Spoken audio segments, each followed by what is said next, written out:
Palette নাইফের কাজগুলো দেখতে যতটা না ইজি, করা কিন্তু ততটাই কঠিন। অ্যাকচুয়ালি যারা প্যালেট নাইফে এক্সপার্ট তাদের জন্য এই কাজগুলো অনেক ইজি, বাট যারা আমার মতো আনাড়ি হাতের কাজ, মানে প্যালেট নাইফের কোনো প্রশিক্ষণ নাই বা যারা রেগুলার প্যালেট নাইফ দিয়ে কাজ করে না, তো তাদের জন্য এই কাজগুলো অনেক কঠিন। তো ক্লায়েন্ট আমাকে একটা প্যালেট নাইফের সিম্পল একটা কেকের ডেকোরেশন আমাকে রেফারেন্স পিকচার দেয়।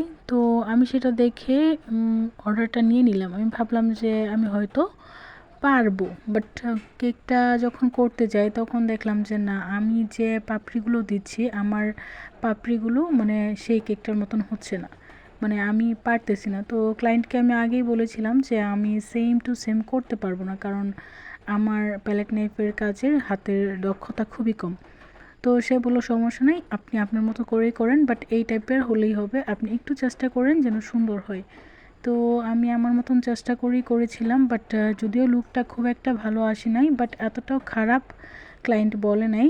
তার মোটামুটি পছন্দ হয়েছে, কারণ তারও এক্সপেকটেশন খুব একটা ছিল না, যেহেতু আমি প্যালেট নাইফের কাজ পারি না আগেই বলে রাখছিলাম, সো তার এক্সপেকটেশনও একটু কমই ছিল। তো এই তো আমার কেকের ফাইনাল লুক। তো আপনাদের কাছে এটা কেমন লেগেছে অবশ্যই জানাবেন। সবাই সুস্থ থাকুন, ভালো থাকুন, আল্লাহ হাফেজ।